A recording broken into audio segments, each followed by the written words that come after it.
दोस्तों, KSS online classes में आपका फिर से स्वागत है। हमने पहले मौसम आधारित फसल बीमा योजना पर शुरू किया। इससे पहले का जो वीडियो था उसी को हम लोग आगे बढ़ाते हम लोग चर्चा करेंगे।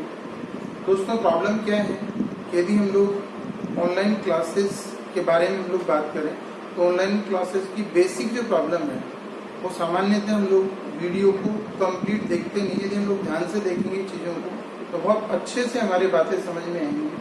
जब हम देखते हुए आगे रेगुलर वीडियोस को आप लोग देख लेंगे तो आप चीज़ों को समझ भी पाएंगे और वो आपको लर्न भी होगी।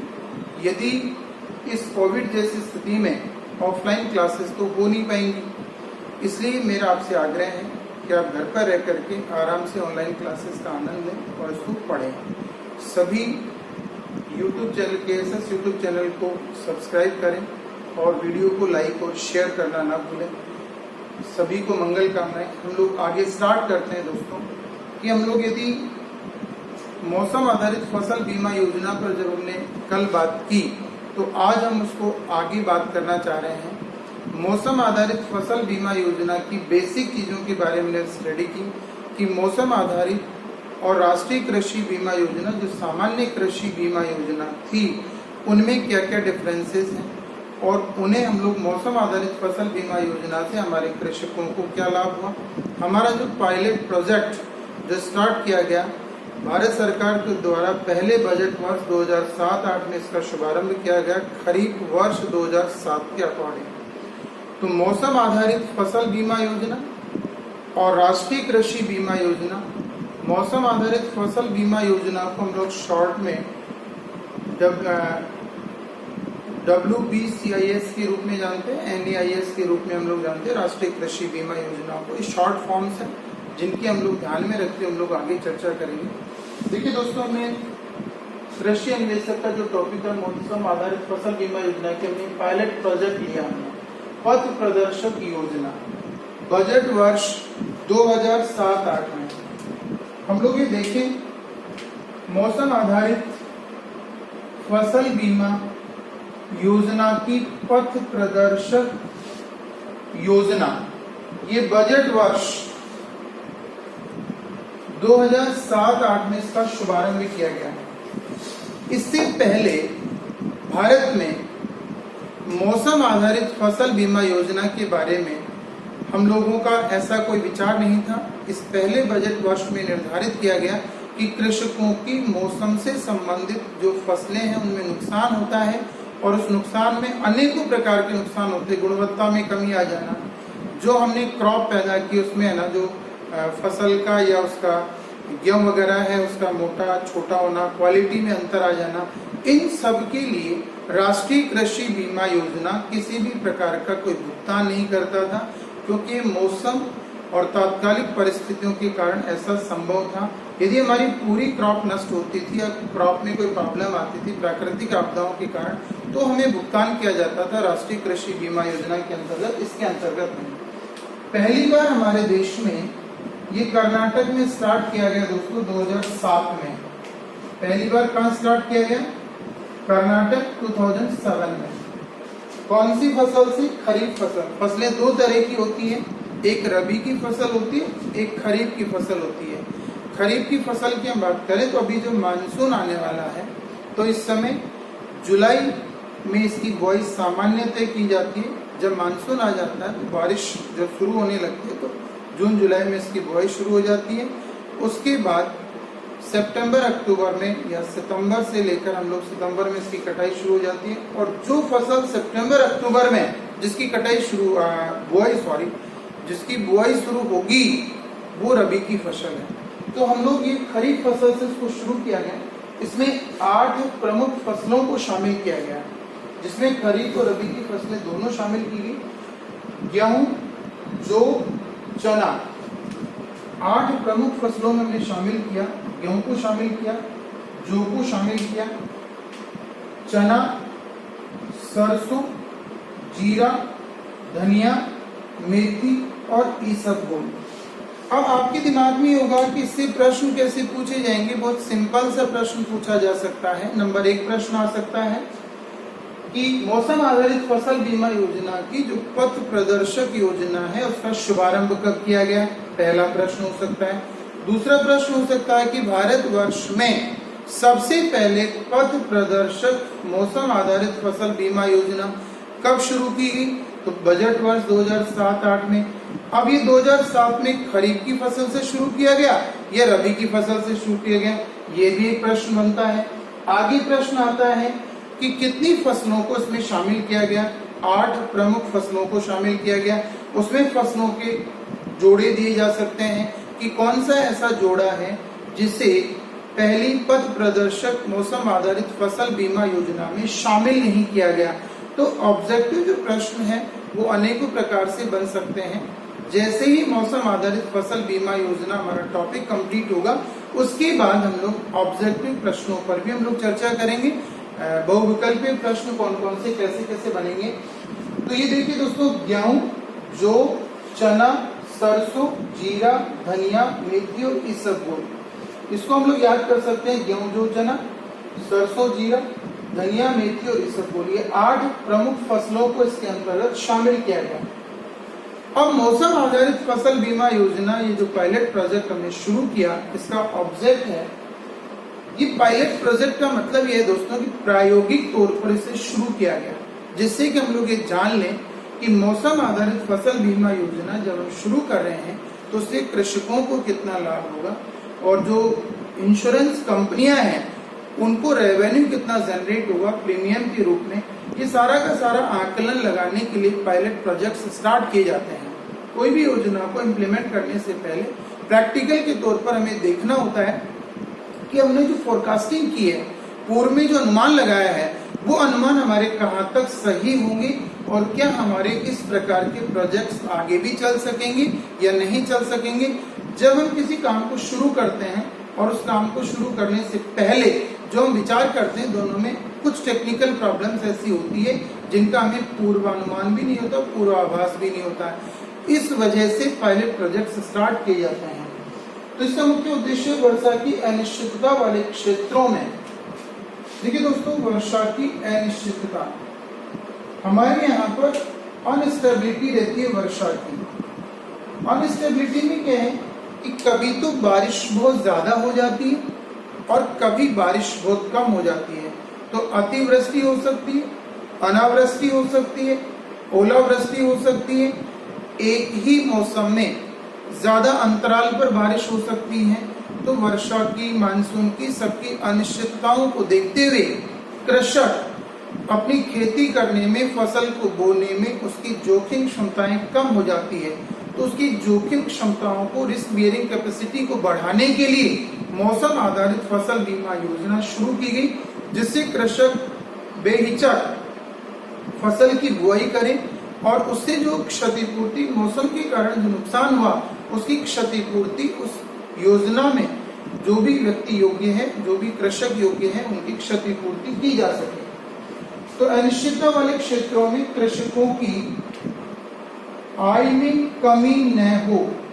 जैसे हमने डिसाइड किया कि 1 हेक्टेयर जमीन में हमें 10,000 रुपए की फसल प्राप्त होगी, लेकिन मौसम के कारण पाला गिर गया, ओलावृष्टि हो गई, नमी बहुत ज्यादा है, नमी की कमी है, इस कारण फसल को नुकसान हो गया और उसमें मान लीजिए कि क्रॉप हमने 5,000 रुपए की प्राप्त की, तो 5,000 रुपए का हमारा जो नुकसान है वो उस योजना के आधार पर उसकी भरपाई की जा सकती है।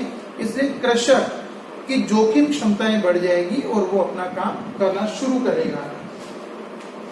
बीमा कंपनियां जो इसमें पहले शुरू में जो आई, वो कौन कौन सी बीमा कंपनियां हैं? आईसीआईसी, लिम्बार्ड, इफ्को, टोक्यो, ये कंपनियां जो जनरल इंश्योरेंस करती थी, इन्हीं कंपनियों ने मौसम आधारित फसल बीमा के अंतर्गत अपना काम शुरू किया गया। ये जनरल इंश्योरेंस और लाइफ इंश्योरेंस में अंतर बहुत माइनर सा डिफरेंस इस तरीके का है कि जब हम हमारा लाइफ इंश्योरेंस हम लोग करवाते हैं तो उसमें लाइफ की स्थितियों में हम लोगों को जो भी रिटर्न होता है वो पहले भी होता है, बाद में भी होता है, फिर वो उस योजना पर निर्भर करता है कि उसकी शर्तें क्या होती हैं। इसको हम लोग सामान्य जीवन बीमा के अंतर्गत लेकर चलते हैं, जिसके कारण फसल बीमा योजनाओं में मौसम के आधार पर जो भी कमी या वृद्धि हुई उससे होने वाली समस्याओं का समाधान किया जा सके। इस योजना की प्रारंभ वर्ष, अब देखिए दोस्तों, जो पायलट प्रोजेक्ट स्टार्ट हुआ उसका पहला वर्ष 2007-08 हमारा फाइनेंशियल ईयर था और 2011-12 तक आप देखिए 370.69 लाख कृषक, कितने कृषकों ने अपनी फसलों का बीमा करवाया? 370.69 लाख कृषकों ने अपनी फसल का बीमा करवाया। इसके अंतर्गत कितनी हेक्टेयर भूमि को शामिल किया गया? देखिए दोस्तों, इसमें शामिल की गई 520.88 लाख हेक्टेयर भूमि शामिल की गई। 520.88 लाख हेक्टेयर भूमि को शामिल किया गया। इस पर ये कृषक कृषि कर रहे थे और इतने कृषकों की संख्या, ये कितने लाख हेक्टेयर भूमि पर हमने किया। इसमें बीमा कंपनियों द्वारा, अब इसमें बीमा कंपनियों के द्वारा 3,208 करोड़ रुपए का भुगतान किया गया। कितना भुगतान किया गया दोस्तों? 3,208 करोड़ रुपए का भुगतान किया गया। कृषकों से प्रीमियम के रूप में जो राशि ली गई वो 5,791 करोड़ रुपए थी। अब देखो दोस्तों कि जो भुगतान किया गया वो राशि 3,208, लेकिन जो लिया गया वो 5,791, लगभग 2-2.5 करोड़ रुपए का कंपनियों को लाभ हुआ, बेनिफिट हुआ। इसलिए इस पायलट प्रोजेक्ट के निष्कर्ष की हम लोग बात करें तो मौसम आधारित फसल बीमा योजनाओं को शुरू किया जाना चाहिए, जिससे कि कंपनियों को भी फायदा होगा और जो लोग फसल आधारित बीमाओं का, फसल का बीमा करवाएंगे मौसम आधारित योजनाओं के अंतर्गत, उन्हें भी जोखिम क्षमता में वृद्धि होगी। जब बीमा कंपनियां भी लाभान्वित हो रही हैं और कृषक भी लाभान्वित हो रहे हैं तो दोनों प्रोजेक्ट्स को, दोनों इस ऐसी योजनाओं को शुरू करने में कोई दिक्कत नहीं है। इसमें देखिए दोस्तों, उत्पादक को पूरी सावधानी बरतनी होगी।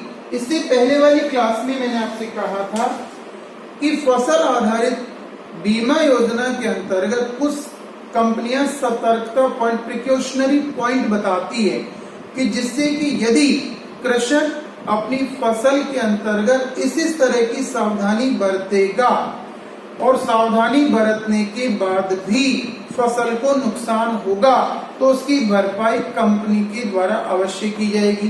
परंतु यदि हमारी कृषक की इस बात को साबित कर दिया जाए कि कृषक ने अपनी फसल बुआई के समय या मौसम को ध्यान में रखते हुए उसने किसी प्रकार की कोई लापरवाही की है, तो फिर बीमा कंपनियां ऐसी स्थिति में क्षतिपूर्ति का भुगतान करे या आवश्यक नहीं है। तो हमें उसके नियमों और उसकी प्रिकॉशनरी पॉइंट्स को ध्यान में रखते हुए ही हम इसकी उम्मीद करें कि हमें क्षतिपूर्ति राशि मिलेगी। यदि हम इन बातों का ध्यान में नहीं रखेंगे तो फिर सावधानियां ध्यान में नहीं रखी जाएगी, तो हम ये मान लेंगे कि बीमा, हमने तो बीमा करवा लिया और बीमा करवाने के बाद हमें तो ये मिलेगा ही मिलेगा, तो हमें भी उसका ध्यान रखना होगा।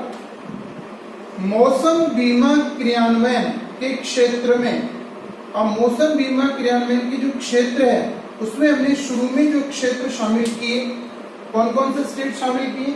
आंध्र प्रदेश शामिल किया, छत्तीसगढ़ को शामिल किया गया, गुजरात को शामिल किया गया, हरियाणा को शामिल किया गया, कर्नाटक को शामिल किया गया, मध्य प्रदेश को शामिल किया गया, महाराष्ट्र को शामिल किया गया। देखिए दोस्तों, Andhra Pradesh, Chhattisgarh,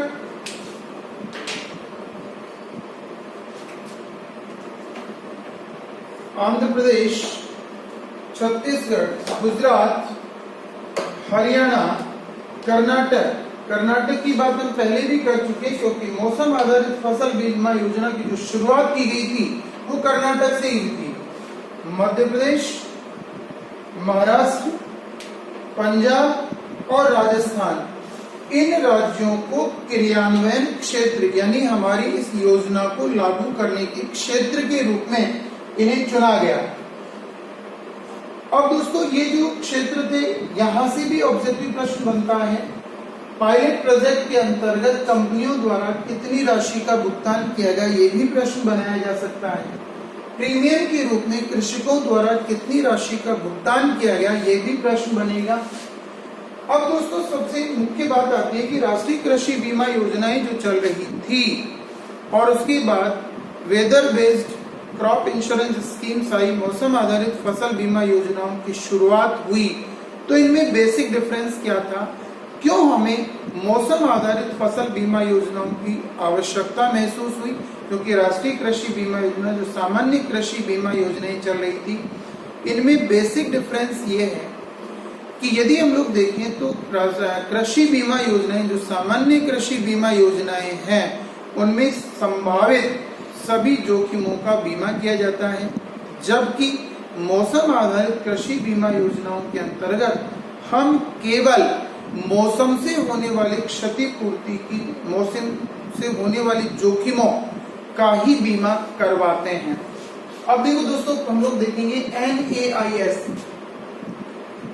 national agriculture insurance scheme और WBCIS weather based crop insurance scheme, इन दोनों में खास मोटे मोटे जो अंतर हम लोगों को देखने को मिलेंगे, उन अंतर, उन डिफरेंसेस की हम लोग बात करेंगे। पहला डिफरेंस देखिए दोस्तों, सभी संभावित जोखिम इसमें शामिल की गई। जैसे भूकंप आ गया, टिड्डियों का दल आ गया, मान लीजिए अभी टिड्डियां है ना जो हमारे राजस्थान से या मध्य प्रदेश से, छत्तीसगढ़ से, गुजरात से होकर के आजकल अखबार में खूब हम लोग देख रहे हैं कि टिड्डियों का दल बहुत तेजी से है ना जो हमारी क्रॉप को नुकसान कर रहा है, तो ऐसी स्थिति में इसे शामिल करेंगे। लेकिन weather based crop insurance scheme के अंतर्गत टिड्डियों के द्वारा जो हमारी क्रॉप को क्षति हुई, नुकसान हुआ, उसे मौसम आधारित में शामिल नहीं करेंगे, भूकंप को भी शामिल नहीं करेंगे, ज्वालामुखी भी शामिल नहीं करेंगे। जो प्राकृतिक आपदाओं के कारण संभावित हमें जोखिम है, उनका बीमा NAIS के अंतर्गत हमारी फसल को मिलेगा, लेकिन मौसम आधारित के अंतर्गत इन्हें शामिल नहीं किया जाएगा। वो मौसम से होने वाली क्षतिपूर्ति को ही शामिल करेंगे। तो देखिए दोस्तों, मौसम संबंधी जोखिम को शामिल किया गया। अब मौसम संबंधी जोखिम कौन कौन सी होंगी, जैसे बारिश, अतिवृष्टि, अनावृष्टि, ओलावृष्टि, लेकिन ये इसके अंतर्गत भी शामिल होंगी। लेकिन इसमें शामिल कौन सी नहीं होंगी, जो प्राकृतिक आपदाएं हैं वो सारी की सारी इसमें शामिल हो जरूरी नहीं है। कुछ ऐसी जोखिम हैं जो प्राकृतिक आपदा और मौसम के अंतर्गत उससे भी प्रॉब्लम्स होती है, तो वो इसमें दोनों शामिल हो सकती है, लेकिन इसमें केवल मौसम से संबंधित ही शामिल होंगी। तो अतिवृष्टि, ओलावृष्टि, अनावृष्टि, पाला गिरना, नमी का, ये सब के सब मौसम संबंधी प्रॉब्लम से। टेम्परेचर बहुत ज्यादा बढ़ जाना, क्योंकि तापमान बहुत ज्यादा बढ़ जाएगा तो भी हमारी क्रॉप नष्ट हो जाएगी, पाला गिरेगा तो भी क्रॉप नष्ट होगी, बारिश बहुत ज्यादा आ जाएगी, बहुत कम आ जाएगी, ओलावृष्टि हो जाएगी तो भी हमारी, ये सब मौसमी परिवर्तन है और मौसम में होने वाले परिवर्तनों के कारण जो भी हमारी फसल को नुकसान होगा। डिजाइन करने में आसानी, डिजाइन करने का मतलब इतना सा है दोस्तों कि जब भी हम लोग राष्ट्रीय कृषि बीमा योजना है तो हम संभावित जो भी जोखिमें हैं उनका हम लोग उसमें विवरण प्रस्तुत कर देंगे और उन्हीं के आधार पर हम उसको डिजाइन कर लेंगे। लेकिन यहाँ पर हमें हर एक प्रकार की मौसम का आकलन करने में, डिजाइन करने में हमें एक तो डेटा ज्यादा अवेलेबल होंगे, यहाँ कम वर्षों के डेटा के आधार पर हम इसका अनुमान लगाएंगे। यहाँ पर डिसाइड किया गया है कि लगभग 10 वर्षों के ऐतिहासिक डेटा यदि हमारे पास अवेलेबल हो तो उसी के आधार पर हम लोग इसका आकलन कर लेंगे, इसमें क्षतिपूर्ति का आकलन करके नॉर्म्स बना देंगे। यहाँ पर हमें 25 वर्षों के आंकड़ों की जरूरत होगी। तो देखिए दोस्तों, एक तो 10 वर्षों के आंकड़ों के आधार पर हम काम करें और एक 25 वर्षों के आंकड़ों के आधार पर काम करें, तो चुनौती ज्यादा किसमें होगी, 25 वर्षों के डेटा को लेकर के उन्हें तुलनात्मक अध्ययन करने के बाद हम इस निष्कर्ष पर पहुंचेंगे कि मौसम आधारित फसल बीमा योजना के अंतर्गत किस किस प्रकार के मौसम से और कौन कौन सी क्षति हो सकती है, जिनका हम लोग किस प्रकार पूर्वानुमान लगाएं और उससे संबंधित उनके नॉर्म्स को डिसाइड कर दिया जाए। तो यहाँ 10 वर्षों के ऐतिहासिक डेटा और ये 25 वर्षों के ऐतिहासिक डेटा। उच्च आधार पर जोखिम, यानी यहाँ जो जोखिम का अनुमान है वो मैक्सिमम लगा लिया जाता है। जैसे मान लीजिए कि एक खेत में हमारी भूकंप आ गया तो क्रॉप सारी की सारी नष्ट होगी, तो मैक्सिमम जो हमारी लिमिट है उसके आधार पर लिया जाता है। लेकिन यहाँ पर क्या होता है कि मौसम से जुड़ी हुई जोखिमें जरूरी नहीं है कि हमारी संपूर्ण क्रॉप ही नष्ट हो जाएगी। जैसे मौसम से मान लीजिए कि हमारी क्रॉप तो नष्ट नहीं हुई, लेकिन हमारी क्वालिटी डिक्रीज होगी। जिस क्वालिटी के आधार पर हमारा काम होना, जिस क्वालिटी का हमारी क्रॉप होनी चाहिए थी, वो क्वालिटी नहीं होकर के हमारी क्वालिटी डिक्लाइन हो गई है। तो गुणवत्ता में जो कमी या वृद्धि होती है, इस वजह से क्या होगा कि यहाँ मैक्सिमम को आधार माना जाएगा। यहाँ मध्यम जितना नुकसान होगा उसकी भरपाई करने का प्रयास किया जाएगा।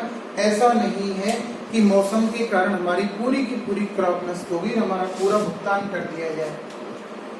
वस्तुनिष्ठता और पारदर्शिता कम।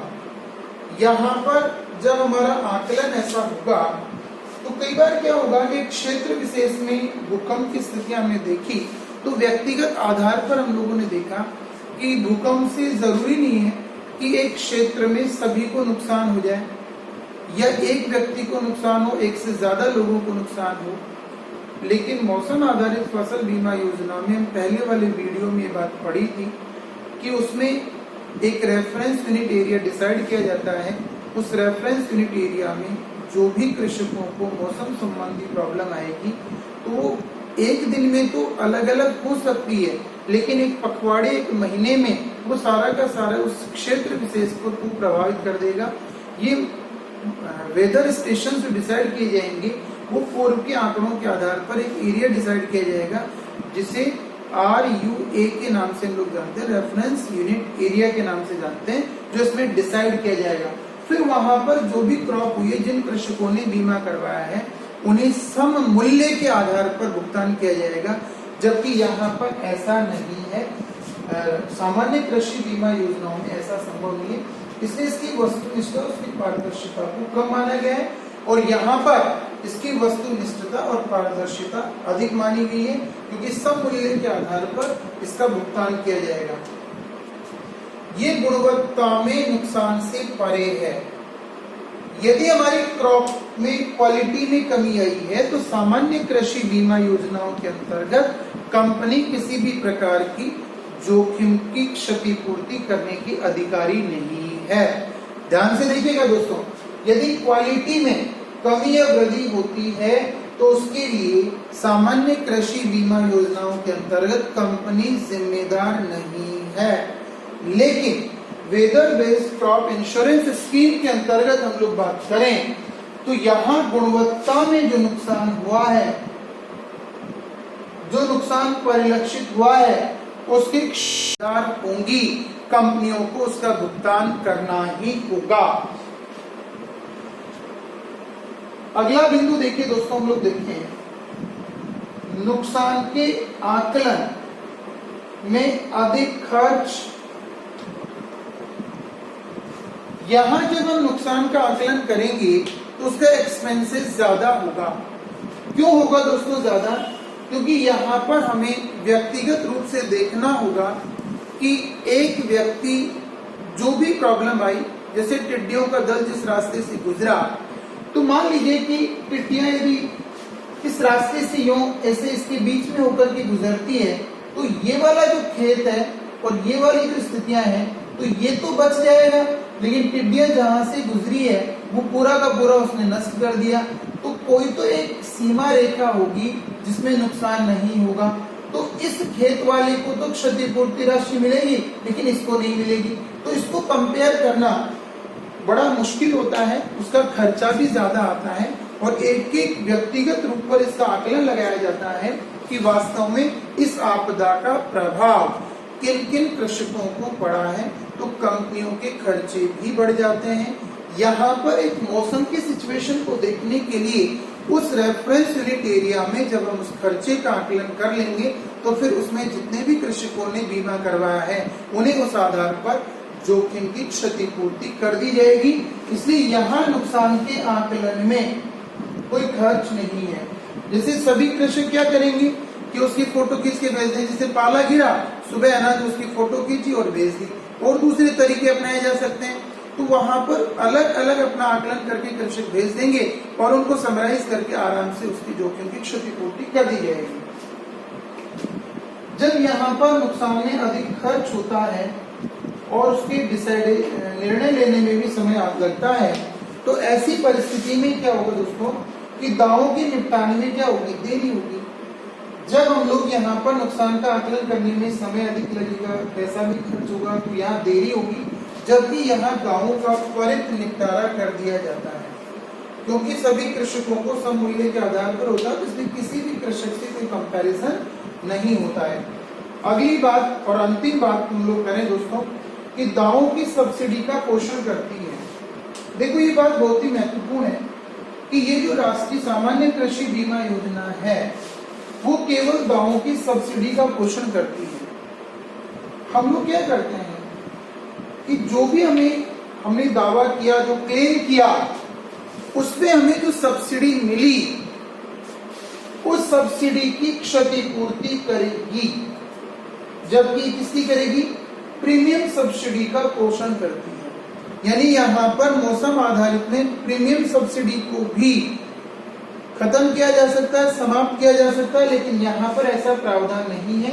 ये केवल क्लेम पर जो सब्सिडी दी जाती है, क्लेम के आधार पर जो निर्णय लिए जाते हैं, उन्हीं के लिए जिम्मेदार होती है और ये प्रीमियम सब्सिडी का पोषण करती है।